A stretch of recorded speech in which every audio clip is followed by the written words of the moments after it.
اعمال کی اصلاح کرم سے کر دے۔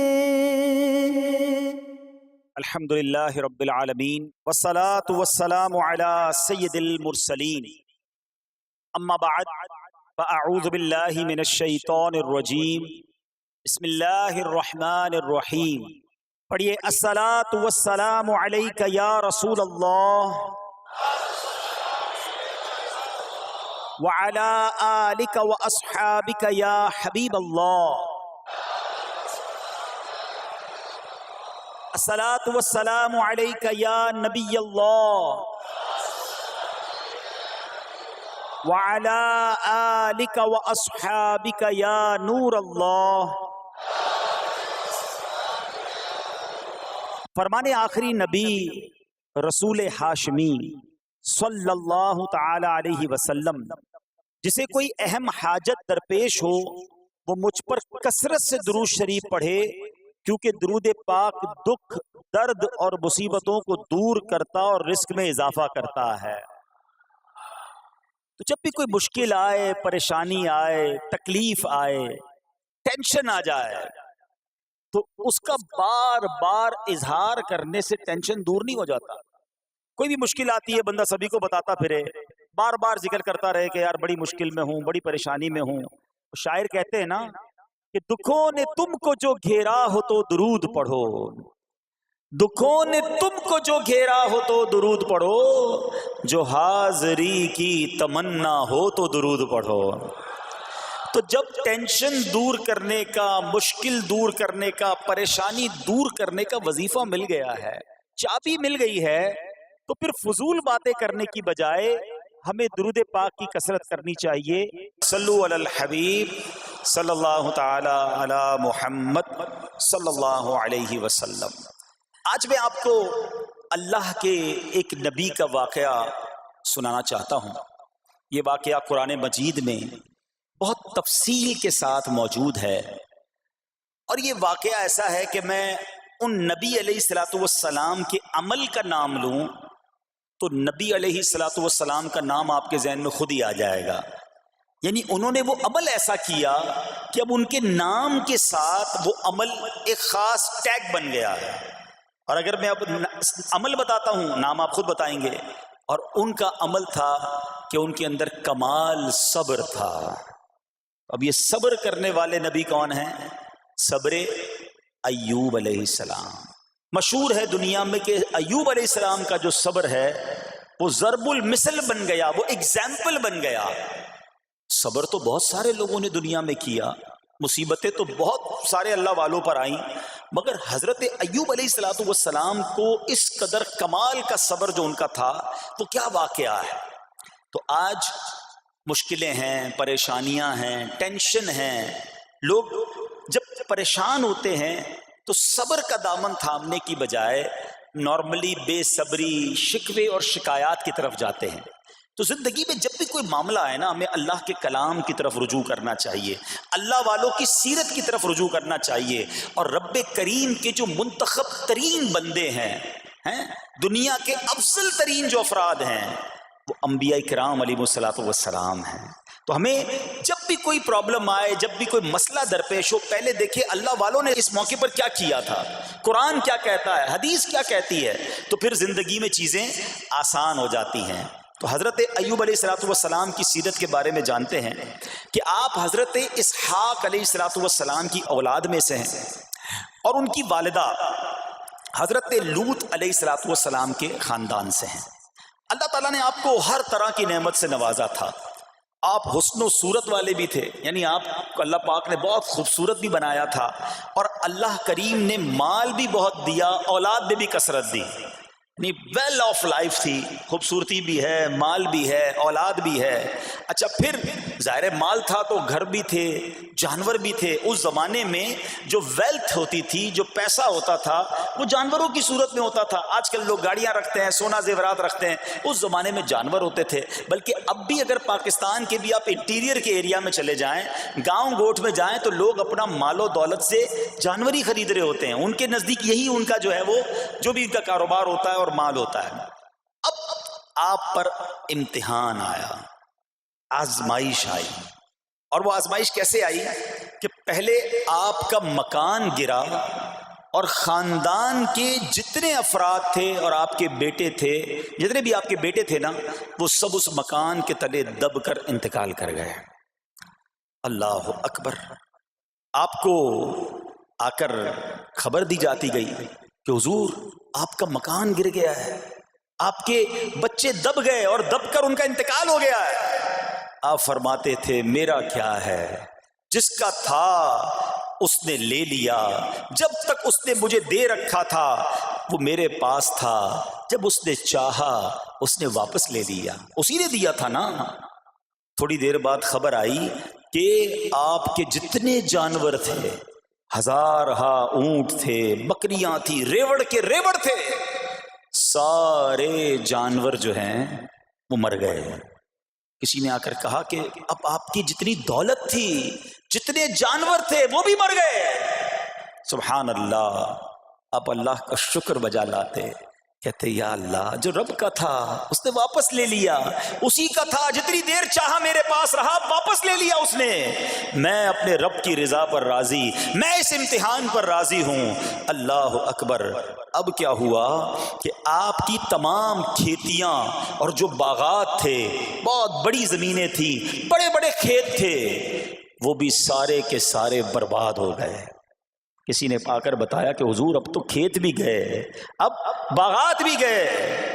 آپ نے فرمایا کہ جس کا تھا اس نے لے لیا، میں اس کی رضا پر راضی ہوں. جب تک میرے پاس تھا وہ میرے پاس تھا، اب رب نے واپس لینا چاہا تو اس نے لے لیا. اب he was empty handed، یعنی اب کچھ بھی نہیں تھا، نہ بچے ہیں، نہ مال ہے، نہ جانور ہے، نہ مکان ہے.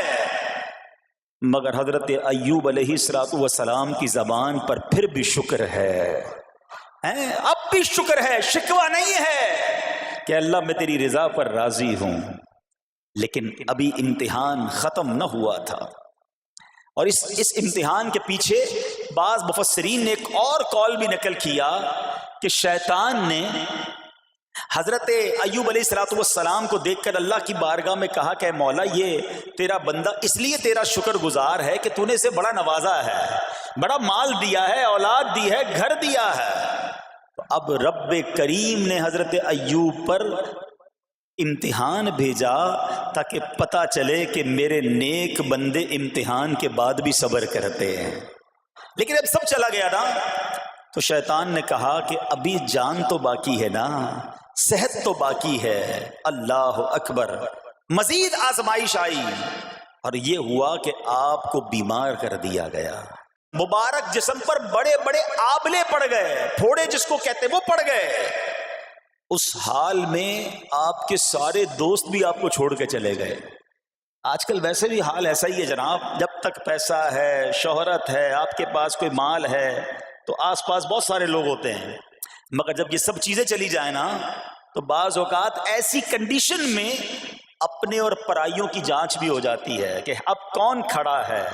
دوستی مال کے لیے تھی، دوستی شہرت کے لیے تھی، دوستی منصب کے لیے تھی، یا کسی کی ذات سے واقعی خالص دوستی تھی. اب کیا ہوا، آپ کے سارے رشتہ دار، سارے دوست بھی دور چلے گئے، سوائے آپ کی فرما بردار زوجہ تھی جن کا نام تھا رحمت بن افراہیم، اور یہ حضرت یوسف علیہ السلام کی پوتی بھی تھی، اللہ کے نبی کی آل سے تھی. وہ آپ کی خدمت کرتی رہی. اب جسم پر پھوڑے ہیں، آبلے ہیں، ایک بیوی ہے، نہ پیسہ ہے، نہ مال ہے، نہ بچے ہیں، واٹ ایور جو تھا سب ختم. مگر زبان ہے کہ اس پر پھر بھی اللہ کا ذکر جاری ہے، پھر بھی شکر جاری ہے، پھر بھی صبر ہے. بات کرنا آسان ہے جناب، مشکل آئے اور صبر کرے بندہ. اصل امتحان یہ ہے، زباں پر شکوائے رنجو علم لایا نہیں کرتے، زباں پر شکوائے رنجو علم لایا نہیں کرتے، نبی کے نام لیوا غم سے گھبرایا نہیں کرتے. ہم میں سے کسی پر ایسی آزمائش نہیں آئی نا. چھوٹی موٹی آزمائشیں تو آتی رہیں گی. ایک بات یاد رکھنا، یہ زندگی کی جو گاڑی ہے نا، یہ مسائل کے پہیوں پر ہی چلتی ہے. ہمیں بعض اوقات کسی کی گاڑی، کسی کا مکان، کسی کا خوبصورت چہرہ، کسی کی مسکراہٹ دیکھ کر لگتا ہے یار یہ تو دنیا کا سب سے سخی آدمی ہے. ایسا نہیں. تو یہ نہ سمجھے کہ سارا جہان جناب سخی ہے اور میں اکیلا دکھی ہوں. ایسا نہیں ہوتا، بلکہ ہر اس جہاں میں تقریباً ہر بندہ ایسا ہوتا ہے جس کے ساتھ کوئی نہ کوئی دکھ لگا ہوا ہوتا ہے، کوئی نہ کوئی پریشانی ہے. کسی کو مال کی پریشانی، کسی کو روزگار کی پریشانی، کسی کو بیماری لگی ہے، کسی کو اور ٹینشن ہے. تو یہ کبھی بھی نہ سوچے کہ میں زندگی گزاروں گا اور کوئی ٹینشن نہیں آئے گی. تیار رہو امتحان کے لیے، امتحان ضرور آنا ہے. اب کمال یہ ہے کہ اس امتحان میں پاس کون ہوتا ہے. حضرت ابراہیم پر امتحان آیا، زبان پر صبر ہے، شکر ہے، شکوہ نہیں ہے. اب کیا ہوا کہ آپ کا سال ہاں سال تک یہ محال رہا. یہ 2-4 مہینے کا پرابلم نہیں تھا، کئی سال تک آپ بیمار رہے. آپ کی زوجہ جو ہے وہ خدمت کرتی رہی. اچھا یہاں ایک غلط فہمی دور کر دوں کہ کچھ لوگ یہ کہتے ہیں، یہ کتابوں میں پتہ نہیں کچھ کتابوں میں لکھ دیا گیا کہ حضرت ایوب علیہ السلام کو معاذ اللہ کوڑ کی بیماری ہو گئی تھی. ایسا بالکل نہیں تھا. کوڑ کی بیماری نہیں ہوئی تھی، بلکہ نہ کوڑ ہوا نہ جزام ہوا. آپ کو جسم پر پھوڑے پھنسیاں جن کو کہتے ہیں آبلے نکل آئے تھے. کیونکہ کوڑ کی بیماری وہ ہوتی ہے کہ جس سے لوگ نفرت یا حقارت کرتے ہیں. اللہ کے کسی بھی نبی کو کبھی بھی کوئی ایسی بیماری نہیں ہوئی جس کی وجہ سے لوگ اس سے حقارت یا نفرت کریں یا دور بھاگیں. کیونکہ اللہ نے ان نفوس قدسیہ کو، ان نیک بندوں کو، ان منتخب شخصیات کو لوگوں کی ہدایت کے لیے بھیجا ہے. ان کو کبھی کوئی ایسی چیز نہیں ہوئی کہ جس سے لوگ گھن کھا کر دور بھاگیں. تو یہ بالکل غلط ہے. البتہ آپ کے جسم پر آبلے تھے، پھوڑے تھی، اور اللہ اکبر آپ اس حال میں کیا رب سے عرض کرتے تھے؟ آپ عرض کرتے تھے، قرآن میں یہ الفاظ موجود ہیں، انی مسنی الضر وانت ارحم الراحمین. ترجمہ کیا ہے؟ مجھے تکلیف پہنچی اور تو سب مہر والوں سے بڑھ کر مہر والا ہے، رحم کرنے والوں میں سب سے بڑھ کر رحم کرنے والا ہے. یعنی اللہ کی بارگاہ میں یہ عرض کرتے تھے، یا اللہ تکلیف پہنچی ہے، رحم تو نے کرنا ہے، تو ارحم الراحمین ہے. زمانے سے نہیں کہتے تھے. یہاں ایک اور پرابلم ہے. میں کوئی مسئلہ ہوتا ہے، پرابلم آتی ہے، ہم ساری دنیا سے کہتے ہیں یہ مسئلہ ہو گیا، یہ پرابلم ہو گئی. نہیں، ساری دنیا میں سے کوئی آپ کا مسئلہ حل نہیں کر سکتا. اس سے بات کرو نا جو مسائل کو حل کرنے والا ہے، اس سے عرض کرو نا جو مصیبت کو دور کرنے والا ہے. ادھر ادھر جانے کی بجائے پرابلم یہ ہے جب بھی مشکل آتی ہے ہم سب کے پاس جاتے ہیں، ہم رب کے پاس نہیں جاتے. جاؤ اس کے پاس جو حل المشکلات ہے، جو مصیبتوں کو حل کرنے والا ہے، اس کی بارگاہ میں فریاد کرو. وہ شاعر کتنی پیاری بات لکھتے ہیں نا، یہ بہت سارے لوگوں کے لیے درس ہے جو اپنی پرابلمز کے لیے دنیا والوں کے پاس جاتے ہیں. ارے اگر پکارنا ہے تو اللہ کی بارگاہ میں پکارو، التجا کرنی ہے تو اللہ کے حبیب سے عرض کرو نا. شاعر لکھتے ہیں، کسی کا احسان کیوں اٹھائیں، کسی کو حالات کیوں بتائیں، کسی کا احسان کیوں اٹھائیں، کسی کو حالات کیوں بتائیں. تمہیں سے مانگیں گے تم ہی دو گے، تمہارے در سے ہی لو لگی ہے. ہم اللہ کی بارگاہ میں عرض کریں، اللہ کے حبیب کی بارگاہ میں لو لگائیں. دنیا والوں کے پاس کچھ نہیں رکھا، لیکن ہم دنیا والوں کو بتا کر اپنے صبر کا ثواب بھی ضائع کر دیتے ہیں. دیکھو حضرت ایوب علیہ السلام کا صبر، کسی سے نہ کہا، اللہ کی بارگاہ میں عرض کرتے رہے. اب آپ کی آزمائش کا وقت پورا ہوتا ہے، دعا کرتے رہے، التجا کرتے رہے، صبر کرتے رہے. حکم ہوا کہ اپنا پاؤں زمین پر مارو. حضرت ایوب علیہ السلام نے پاؤں زمین پر مارا تو زمین سے ایک چشمہ پھوٹ اٹھا. حکم الہی سے حکم دیا گیا کہ اب اس پانی سے غسل کرو. آپ نے جب اس پانی سے غسل کیا تو آپ کی تمام بیماریاں دور ہو گئیں. پھر آپ 40 قدم چلے، دوبارہ زمین پر قدم مارنے کا حکم دیا. قدم مارتے ہی ایک اور خوبصورت لذیذ ٹھنڈے پانی کا چشمہ نمودار ہوا. پانی ٹھنڈا، میٹھا اور لذیذ تھا.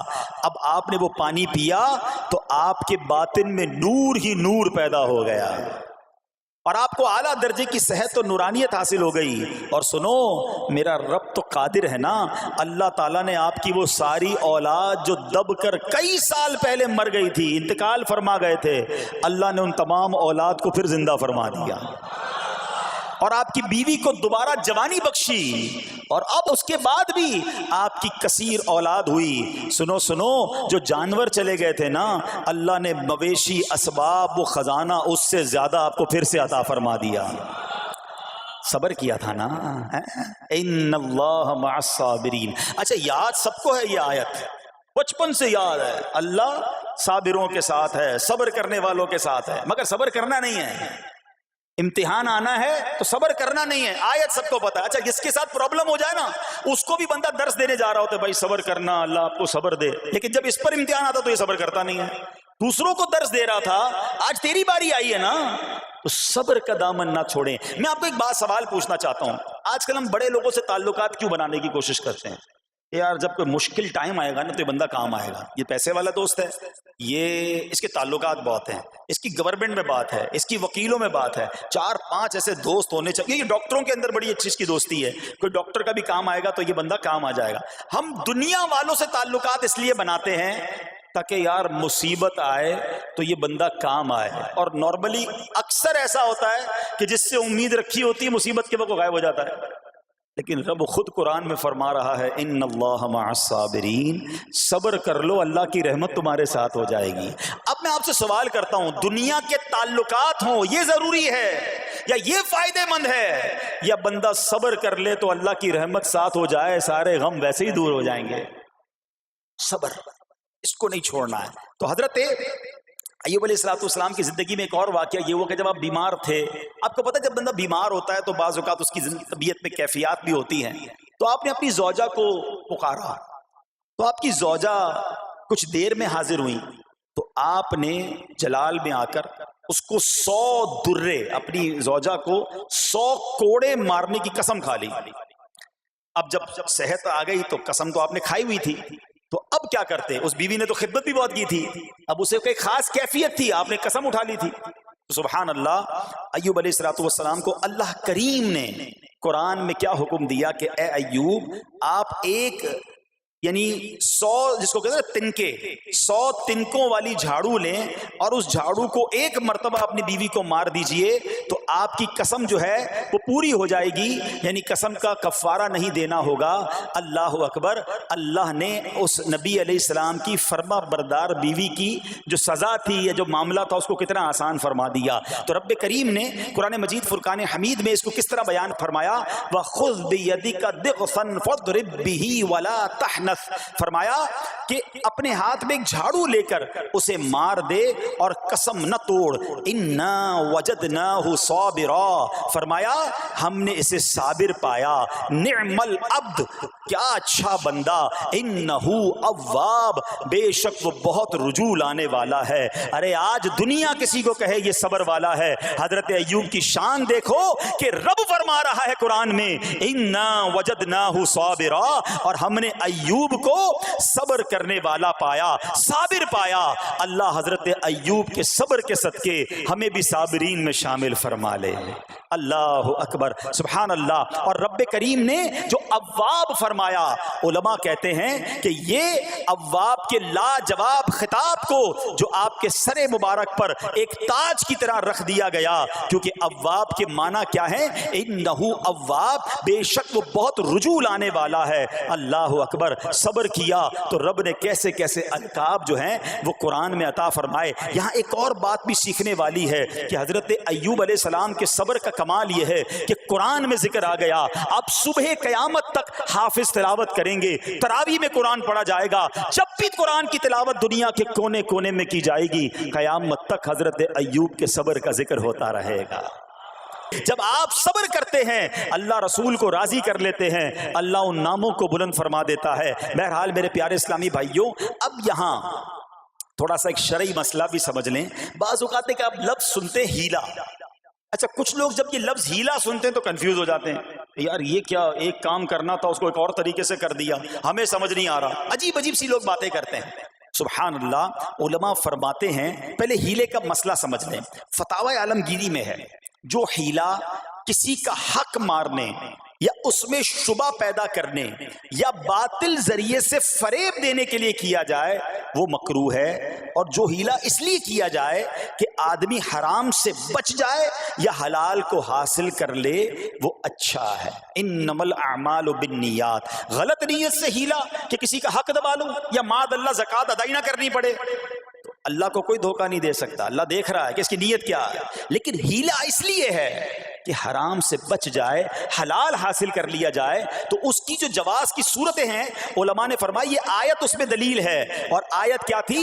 وَخُذْ بِيَدِكَ ضِغْثًا فَاضْرِبْ بِهِ وَلَا تَحْنَثْ، اور فرمایا اپنے ہاتھ سے ایک جھاڑو لے کر اسے مار دو اور قسم نہ توڑو. قسم تو 100 کوڑے مارنے کی تھی، اللہ کریم نے آسانی کا راستہ بتایا. ہاں ایک بات یاد رہے، یہ بڑی امپورٹنٹ بات کرنے جا رہا ہوں کہ مفتیان کرام، قابل اعتماد مفتیان کرام سے رہنمائی لے کر ہم جیسے لوگوں کو، عوام الناس کو کوئی ہیلا اپنے طور پہ نہیں کر لینا چاہیے. ہاں کیونکہ بعض ہیلوں کی شرعی طور پر اجازت نہیں ہوتی، اور بعض اوقات ہیلا کرنے میں ایسی غلطی لوگ کر جاتے ہیں جن کی وجہ سے ہیلا ہوتا ہی نہیں ہے. تو یہاں صرف آپ کو دلیل بتانا تھا، باقی اگر کسی قسم کا کوئی شرعی ہیلا کرنا ہے تو قابل اعتماد مفتیان کرام سے رجوع کیا جائے. سبحان اللہ. اب حضرت ایوب علیہ السلام کے صبر کی بات ہوئی ہے نا، اللہ نے پتہ ہے آپ کو کتنا مقام عطا فرمایا کہ نبی کریم صلی اللہ تعالی علیہ وآلہ وسلم نے ارشاد فرمایا حضرت ایوب لوگوں میں سب سے بڑھ کر عالم،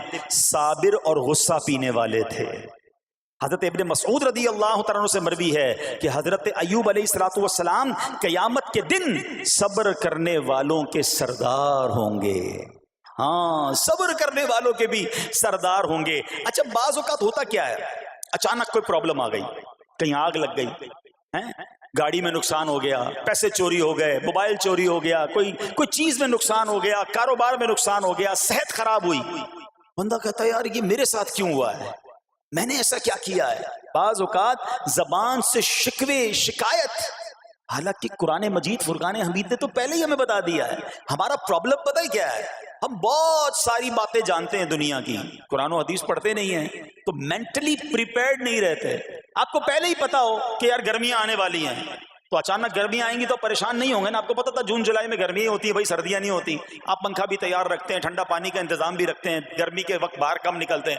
اور سردیاں آتی ہیں آپ کو پہلے ہی پتا ہوتا ہے، اب رضائی تیار کر لیتے ہیں، سویٹر نکال لیتے ہیں. ایسا نہیں ہوتا کہ صبح اٹھتے تو 40 ڈگری ہوتا ہے، دوسرے دن اٹھتے تو 5 ڈگری ہوتا ہے. بندہ کہ یار آج ٹھنڈ کیوں ہو گئی، کل گرمی کیوں ہو گئی.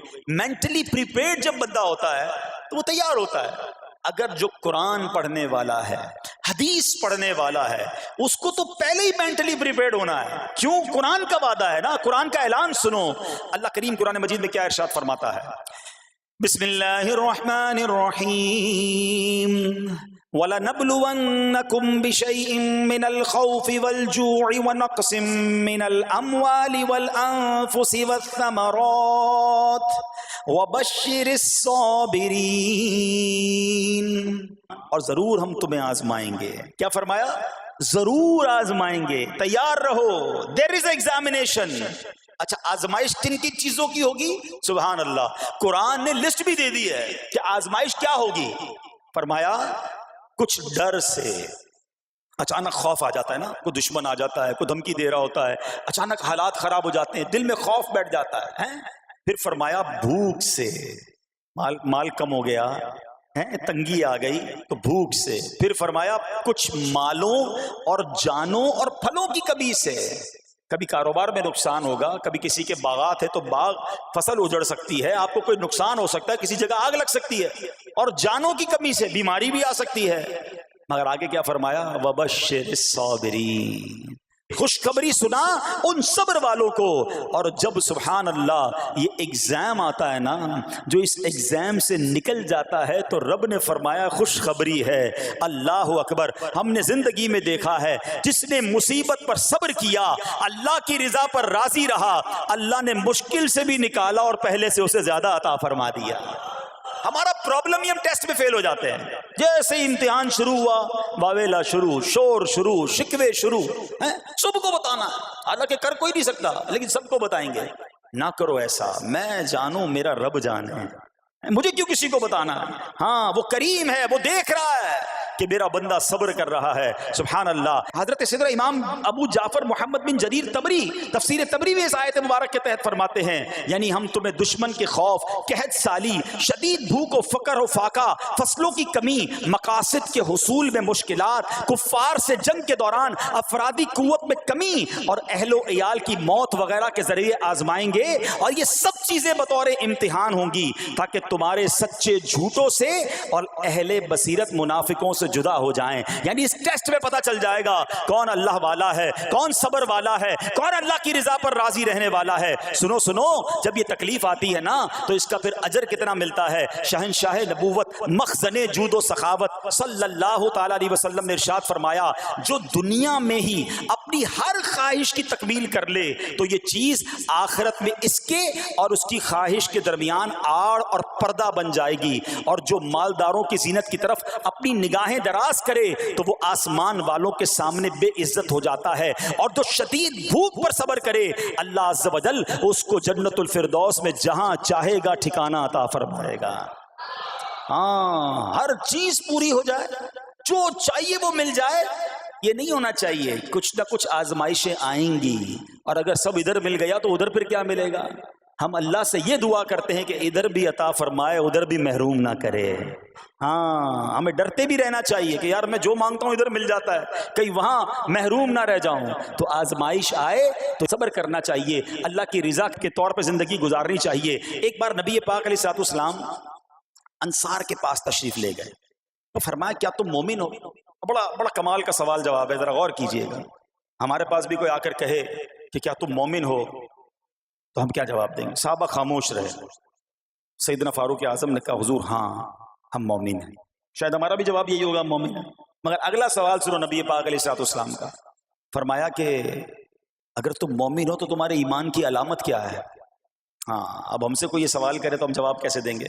بھائی تم کہہ رہے ہو مومن ہیں, واٹ از دا سمٹمز, کوئی نشانی کوئی علامت تو بتاؤ نا.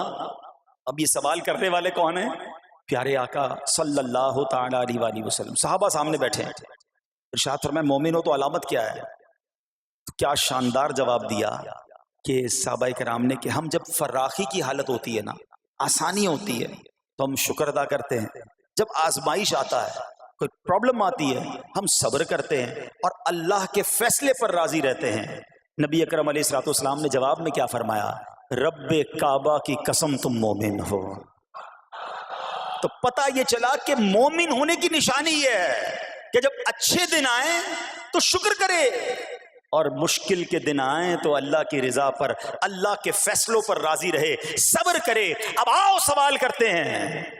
اچھے دن آتے ہیں تو ہم کیا کرتے ہیں؟ ارے بھائی میں تو انتظار میں تھا, تھوڑے پیسے آئیں تو فلاں عیاشی کروں, فلاں گناہ کروں. تھوڑے پیسے تھے تو وہ کام ہی نہیں کر پا رہا تھا, اب تو موقع لگا ہے, اب تو دن آئے ہیں. معاذ اللہ, جس کو اللہ نعمتیں دیتا ہے, فراخی دیتا ہے, تو وہ اللہ کی نافرمانی میں لگ جاتا ہے. اور جب اس کو کوئی آزمائش بھیجتا ہے تو وہ ناشکری کہہ کر, بلکہ بعض اوقات تو کفریہ کلمات منہ سے نکال کر ایمان سے بھی ہاتھ دھو بیٹھتا ہے. ایسا نہیں ہونا چاہیے. عقل مند وہ ہے, یاد رکھنا کہ رب جتنی عطائیں بڑھائے ہم اتنے سجدے بڑھائیں, ہم اتنے صدقے بڑھائیں. دیکھو نا دنیا میں کیا ہوتا ہے, آپ کو کوئی تحفہ دے, آپ کیا کہتے ہیں؟ شکریہ, جزاک اللہ. دوبارہ تحفہ دے, آپ کہتے ہیں بہت مہربانی. تیسری بار دے, بندہ کہ یار یہ تو مجھ پر کتنا مہربان ہے. اتنی مہربانیاں. ناراض نہیں ہونا چاہیے. جو تمہیں دنیا میں 2-4 تحفے دے دے تم اسے ناراض نہیں کرنا چاہتے. جب سے میں پیدا ہوا جب سے وہ نواز رہا ہے, وہ ناراض نہ ہو جائے اس کا کوئی خیال نہیں. وہ دیے جا رہا ہے.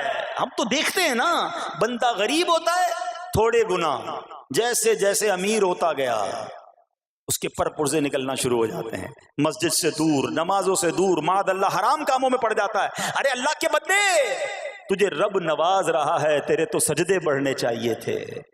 لیکن ہوتا کیا ہے, وہ عطائیں بڑھاتا ہے, لوگ خطائیں بڑھاتے ہیں. نہ کرو ایسا. جب فراخی ہو, جب اللہ کی طرف سے آسانی ہو تو شکر ہو, اور جب آزمائش آئے تو صبر ہو. یہی مومن کی نشانی ہے. اور اللہ سے دعا کرتے ہیں کہ اللہ کریم ہمیں اپنے شکر گزار اور صبر کرنے والے بندوں میں شامل فرما لے. اور یقین کریں صبر کا جو پھل ہے نا, وہ کہتے ہیں نا صبر کا پھل میٹھا. او ہو, بالکل ٹھیک کہا, بلکہ بہت میٹھا ہے.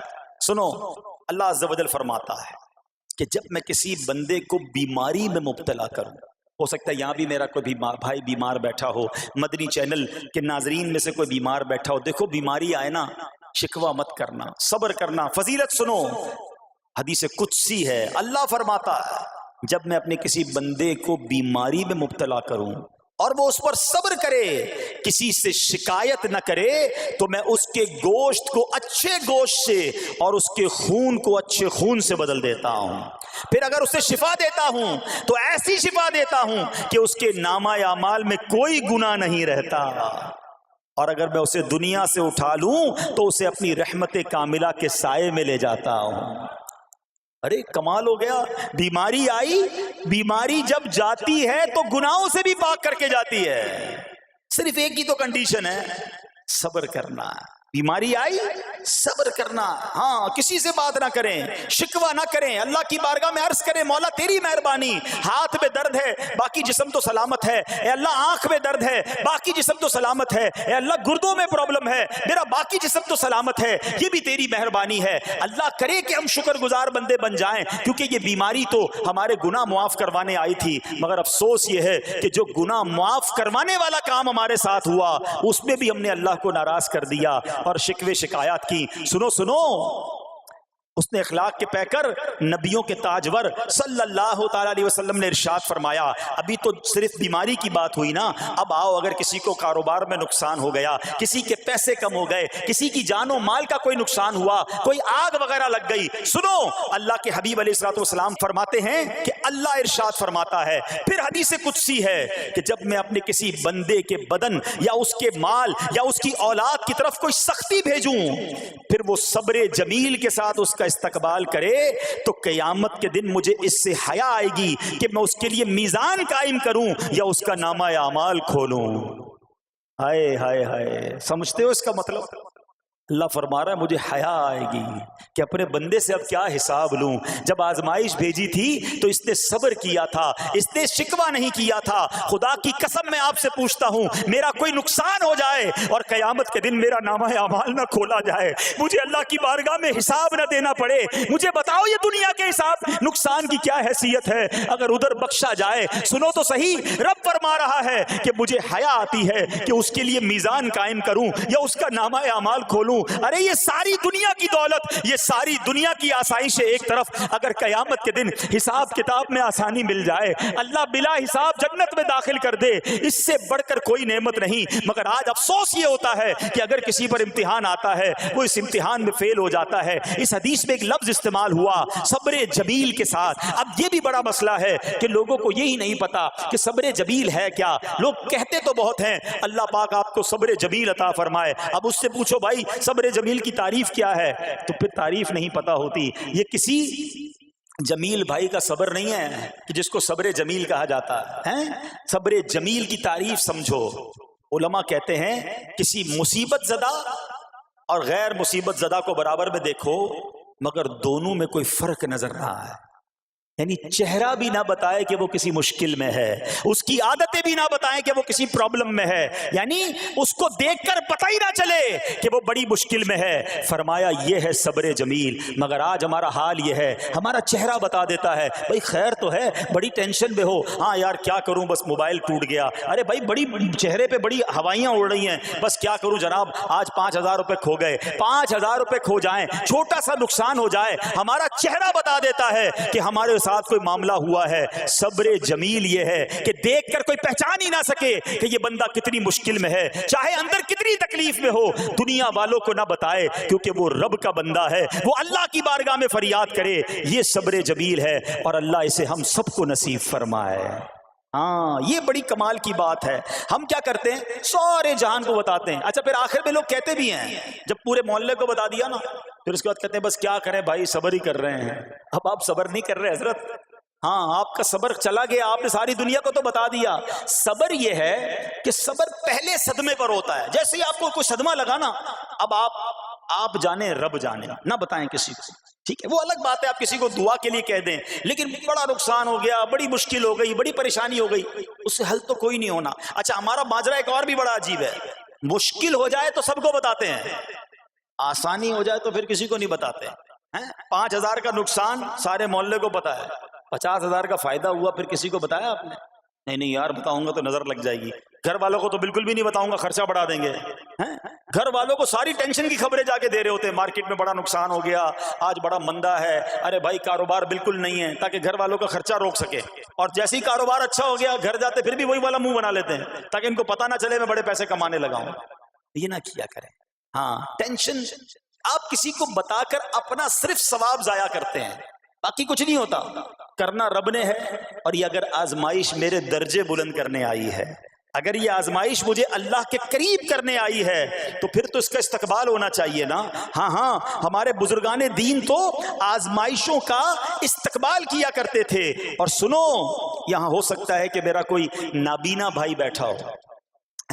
بعض اوقات ایسا بھی ہوتا ہے کہ اچانک کسی کی بینائی چلی جاتی ہے، آنکھیں ٹھیک ہوتی ہیں اور اچانک ایکسیڈنٹ ہوا یا کوئی واقعہ ہوا ہے. بہت بڑی آزمائش. اللہ اس آزمائش سے ہمیں محفوظ رکھے.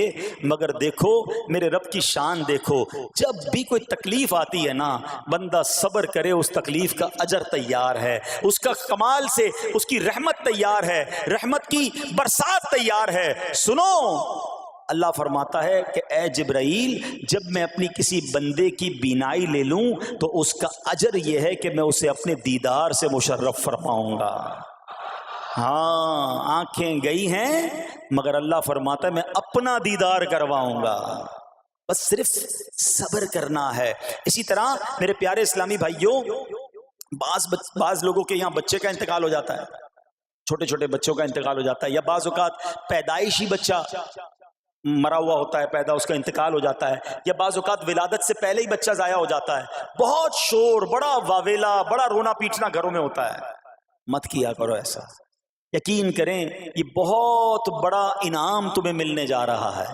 ایسا نہ ہو یہ رونا پیٹنا، یہ بے صبری، یہ اللہ کی بارگاہ میں شکوے شکایات، اتنے بڑے تم اجر سے محروم رہ جاؤ. سنو، اللہ کے آخری نبی صلی اللہ تعالی علیہ وسلم نے فرمایا جس مسلمان جوڑے کے 3 بچے انتقال کر جائیں، اللہ عز و جل ان بچوں پر فضل و رحمت کرتے ہوئے ان دونوں یعنی ماں باپ کو جنت میں داخل فرمائے گا. صحابہ کرام نے عرض کی کسی کے 2 بچے، فرمایا 2 بچے بھی، پھر عرض کی اور 1، فرمایا 1 بھی، پھر فرمایا اس ذات کی قسم جس کے قبضہ قدرت میں میری جان ہے، جس عورت کا کچا بچہ فوت ہو جائے یعنی حمل ضائع ہو جائے اور وہ اس پر صبر کرے تو وہ بچہ اپنی ماں کو اپنی ناف کے ذریعے کھینچتا ہوا جنت میں لے جائے گا. یہ تو جنت کا ٹکٹ تھا. مگر شکوے شکایات، الامان والافیز، گھر میں موت میت کو نقصان ہو جائے، ہماری عورتیں، ہمارے گھر کے افراد وہ واویلا کرتے ہیں. معاذ اللہ، بعض اوقات تو کفریہ کلمات زبان پر ہوتے ہیں. معاذ اللہ ثم معاذ اللہ، کہتے کہ اللہ کو ہمارا ہی گھر ملا تھا، اتنے چھوٹے بچے کا کیا قصور تھا. استغفر اللہ. یہ تمہارے جملے، ایک تو گھر میں مصیبت پہلے ہی آئی ہوئی ہے اور تم اللہ پر اعتراض کر کے معاذ اللہ اللہ کو ظالم کہہ کے اپنا ایمان بھی ضائع کر بیٹھے، یہ تو اس سے بڑی مصیبت ہو گئی نا. تو نہ کریں ایسا. سیکھو. آج میں نے آپ کے سامنے حضرت ایوب علیہ السلام کی سیرت اور قرآنی واقعہ بیان کیا کہ سب کچھ چلا گیا مگر وہ اللہ کی رضا پر راضی تھے.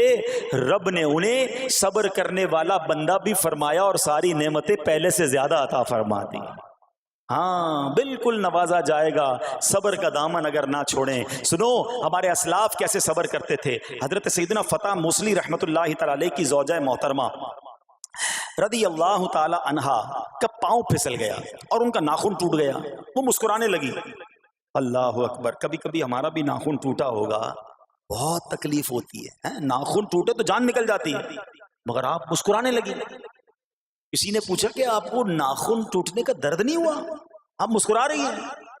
تو فرماتی ہیں کہ اس درد پر جو ثواب ملے گا نا، مجھے درد پر صبر کروں گی اور جو مجھے اس پر ثواب ملے گا تو اس ثواب کے تصور نے میرے درد کی تلخی کو دور کر دیا. ہائے ہائے ہائے، یہ ہے اللہ والے. ہاں صبر کرنا کوئی ان سے سیکھے. میرے پیارے اسلامی بھائیوں، احادیث میں، روایتوں میں یہ مضمون ملتا ہے کہ اللہ کریم کی بارگاہ میں بندے کا کوئی درجہ رکھا ہوتا ہے. یعنی اللہ کی رضا یہ کہ بندہ اس سٹیج تک پہنچ جائے، اس درجے تک پہنچے، مگر وہ نماز کے ذریعے، روزوں کے ذریعے، عبادتوں کے ذریعے اس درجے تک نہیں پہنچتا. پھر اللہ اس پر آزمائش بھیجتا ہے کہ میرا بندہ صبر کر لے تاکہ صبر کر کے اس درجے کو حاصل کر لے. ہائے ہائے، یعنی مجھ پر کوئی آزمائش آئی تھی میرے درجے بڑھانے، مگر ہائے میری بے صبری کہ میں نے وہ درجہ پانے کا موقع ضائع کر دیا، میں نے وہ ثواب پانے کا موقع ضائع کر دیا۔ خدا را یاد رکھنا، اگر کسی آزمائش سے گزر رہے ہو تب بھی، اور اگر آئندہ کوئی آزمائش آئے، صبر کا دامن نہ چھوڑنا، یہ تصور کر لینا کہ یہ میرے گناہ معاف کرنے کا ذریعہ بن رہا ہے، یہ میرے درجے بڑھانے کا ذریعہ بن رہا ہے۔ اور سنو، جب مصیبت آئے تو پڑھنا کیا ہے؟ رسول اللہ صلی اللہ تعالی علیہ وآلہ وسلم نے فرمایا، جو مصیبت کے وقت انا للہ و انا الیہ راجعون کہتا ہے تو اللہ عز و جل اس کی پریشانی دور فرما دیتا ہے اور اس کے کام کا انجام اچھا فرماتا ہے، اور اسے ایسا بدل عطا فرماتا ہے جس پر وہ راضی ہو جاتا ہے۔ تو یہ پڑھ لیں، لیکن شکوہ نہ کریں، دنیا والوں کو بتانے کی حاجت نہیں۔ اچھا، وہ جو میں بات کر رہا تھا کہ تکلیف سب کو بتانی ہے اور راحت کے بارے میں کسی کو کوئی شکر کرتا ہوا نظر نہیں آتا۔ ایک بار ایک شخص کے سر پر جو ہے نا وہ تکلیف ہوئی نا، سر میں درد ہو گیا، اس نے پٹی باندھی اور گھومنے لگا۔ اس زمانے میں حضرت رابعہ بصریہ رضی اللہ رحمۃ اللہ تعالی علیہا، اللہ کی بہت بڑی ولیاں ہیں، آپ نے اس کو دیکھا کہ کیوں پٹی باندھی ہے؟ وہ کہتا سر میں درد تھا اس لیے پٹی باندھی ہے۔ بات تھوڑی سی باریک ہے، سمجھدار لوگ سمجھیں گے، اس لیے پٹی باندھی ہے کہ سر میں درد تھا۔ اللہ اکبر۔ اس اللہ والی نے پتہ ہے کیا کہا؟ آپ کہتی ہیں کبھی صحت کی پٹی بھی باندھی ہے؟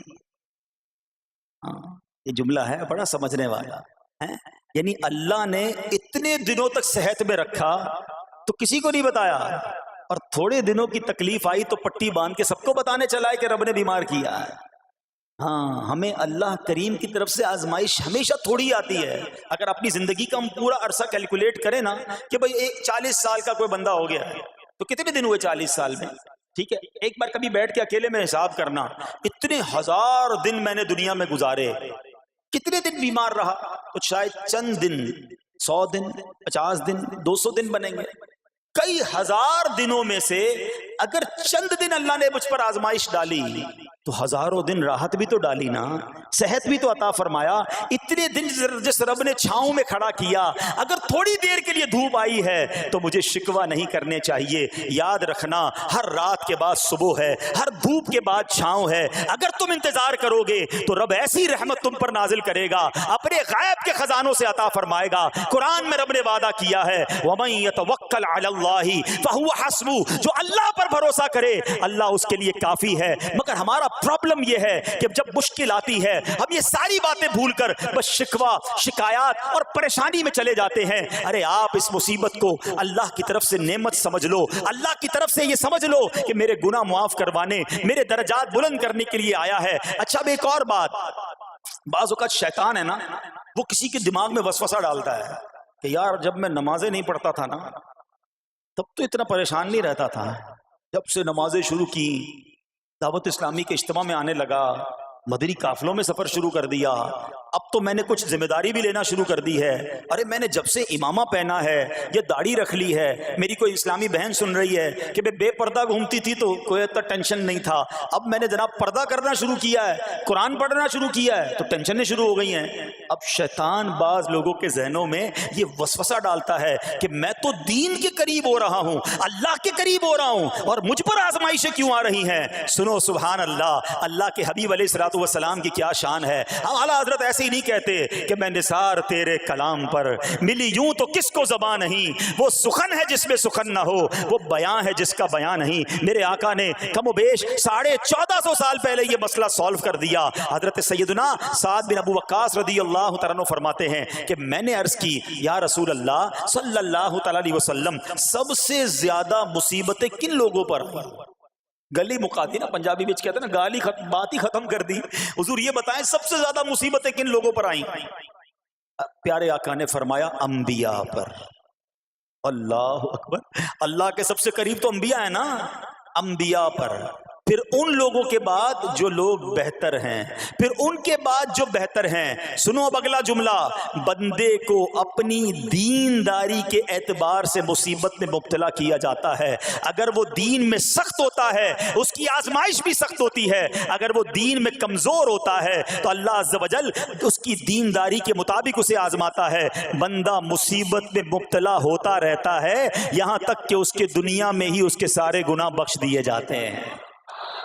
گویا اللہ کی یہ رحمت ہے کہ بندہ بڑا نیک ہو رہا ہے، رب چاہتا ہے کہ اس بندے پر آزمائش بھیجوں، میرا نیک بندہ صبر کرے، اس کے گناہ معاف ہو جائیں اور میرے پاس آئے تو اس کو جنت میں داخل کر دوں۔ اللہ اکبر۔ اے پیارے اسلامی بھائیو، یاد رکھنا، اب جو میں نے ایک سوال قائم کیا تھا نا کہ یار میں تو دین کے قریب، میں تو اللہ کے قریب ہونے کی کوشش کر رہا ہوں اور ایک کے بعد ایک آزمائش آ رہی ہے، یہ کیا ہے؟ اب ایک اور حدیث سن لو، سبحان اللہ۔ حضرت سیدنا انس رضی اللہ تعالیٰ عنہ سے روایت ہے، سرکار والا تبار، ہم بے کسوں کے مددگار، شفیع روز شمار، دو عالم کے مالک و مختار، صلی اللہ تعالی علیہ وآلہ وسلم نے فرمایا، جب اللہ عز و جل کسی بندے سے محبت فرماتا ہے، سننا ذرا غور سے، اللہ عز و جل جب اپنے کسی بندے سے محبت فرماتا ہے یا اسے اپنا دوست بنانے کا ارادہ فرماتا ہے تو اس پر آزمائشوں کی بارش فرما دیتا ہے۔ اب سوال ہے نا کہ میں اللہ دوست بھی بنا رہا ہے، اللہ کریم اس پر محبت بھی فرما رہا ہے اور آزمائشیں بھی بھیج رہا ہے۔ دوست پر آزمائشیں کون بھیجتا ہے؟ دوست کو تو راحتیں ڈالی جاتی ہیں۔ ہائے ہائے، اب یہی تو امتحان ہے، یہی تو چیک ہے۔ سنو، نبی پاک فرماتے ہیں جب اللہ اس پر آزمائش بھیجتا ہے نا، وہ بندہ اپنے رب کو پکارتا ہے، اے میرے رب عز و جل، تو اللہ فرماتا ہے میرے بندے تو جو کچھ مجھ سے مانگے گا میں تجھے عطا فرماؤں گا، تو جلد ہی تجھے دے دوں گا اور اسے تیری آخرت کے لیے ذخیرہ کر دوں گا۔ سبحان اللہ۔ یعنی اللہ والوں کو آزمایا جاتا ہے، ان کے درجات بلند کیے جاتے ہیں، ان کے گناہ معاف کیے جاتے ہیں۔ تو اے میرے پیارے اسلامی بھائیوں، کبھی بھی یہ ذہن میں خیال مت لانا کہ یار میں دین میں قریب آ رہا ہوں، میری آزمائشیں بڑھ رہی ہیں، سمجھ لو امتحان شروع ہو گیا ہے، ٹیسٹ شروع ہو گیا ہے، اب اس ٹیسٹ میں مجھے کامیاب ہونا ہے اور اللہ کے مزید قریب جانا ہے۔ زندگی میں جو گناہ ہو گئے ہیں یہ میرے گناہوں کا انشاءاللہ کفارہ بن جائے گا، میرے درجات کی بلندی کا سبب بن جائے گا۔ اللہ سے عرض کرنا، اے مولا میں تیری رضا پر راضی، میں تیرے فیصلوں پر راضی، اب تک جو دیا تھا تو نے دیا تھا، یہ سب کچھ تیرا ہے، اے رب جب تو واپس لے گا میں اس پر راضی۔ جب یہ ثابت قدمی نصیب ہو گئی پھر دیکھو غیب کے خزانوں سے کیسا آپ کے دل پر سکینہ اترے گا، پھر کیسا آپ پر رحمتوں کا نزول ہوگا۔ تو اے میرے پیارے اسلامی بھائیوں، مصیبتیں آ چکی اور آنے بھی والی ہیں، پہلے ذہنی طور پر تیار رہنا، مگر صبر کرنا۔ یہ چند دنوں کی، چند گھنٹوں کی، چند لمحوں کی مصیبت ہے مگر یہ تمہارے درجات کو بلند کر دے گی۔ رب کریم صبر کرنے والوں کو پسند فرماتا ہے۔ اور جو میں نے بات کہی تھی کہ صبر بھی کریں اور جب اللہ کریم کی طرف سے راحتیں آ جائیں تو شکر بھی کریں۔ کیا شاندار رب کا قرآن میں فرمان ہے، اللہ فرماتا ہے وَإِذْ تَأَذَّنَ رَبُّكُمْ لَئِن شَكَرْتُمْ لَأَزِيدَنَّكُمْ وَلَئِن كَفَرْتُمْ إِنَّ عَذَابِي لَشَدِيدٌ۔ اللہ قرآن میں فرماتا ہے اور یاد کرو جب تمہارے رب نے اعلان فرما دیا کہ اگر تم میرا شکر ادا کرو گے میں تمہیں اور زیادہ عطا کروں گا۔ ہاں شکر کرو رب اور دے گا، مگر اگلا حصہ سمجھنے والا ہے، اور اگر تم ناشکری کرو گے تو میرا عذاب سخت ہے۔ اللہ نے اپنے عذاب سے بھی ڈرایا ہے اور شکر کرنے کا درس بھی دیا ہے۔ تو بہرحال میرے پیارے اسلامی بھائیوں، اللہ کریم سے میں دعا کرتا ہوں کہ اپنے نیک بندوں کے صدقے، کربلا والوں کے صبر کے صدقے، نبی پاک علیہ الصلوۃ والسلام کے طائف کے میدان میں پتھر کھا کر دعا دینے والے صبر کے صدقے، رب کریم ہمیں بھی صبر کی نعمت نصیب فرمائے، صرف زبانی نہیں قلبی طور پر ہمیں صبر کرنے والوں میں شامل فرما لے۔ اگر ہم پر کوئی آزمائش ہے تو رب کریم یہ آزمائش ہمارے گناہوں کا کفارہ بنا دے، ہمارے درجات کی بلندی کا سبب بنا دے۔ دعوت اسلامی کے مدنی ماحول سے اگر ہم وابستہ رہیں گے نا تو ہمیں انشاءاللہ صبر کرنے کا پریکٹیکل جو ہے وہ موقع بھی ملتا رہے گا، کیونکہ صبر کیسے کرنا ہے اس کی کوئی پریکٹس بھی تو ہونی چاہیے نا۔ تو مدنی قافلے جب اس میں جاتے ہیں نا تو آرام اپنے گھر جیسا نہیں ملتا، کھانا اپنے گھر جیسا نہیں ملتا، بعض اوقات سفر میں تکلیف ہوتی ہے، تو یہ پریکٹیکلی آپ کو صبر کرنے کا موقع ملتا ہے۔ تو اگر آپ واقعی صابرین میں شامل ہونا چاہتے ہیں تو مدنی قافلوں میں سفر اپنا معمول بنائیں۔ اللہ کریم ہم سب کو مدنی قافلوں میں سفر کی توفیق عطا فرمائے۔ میرے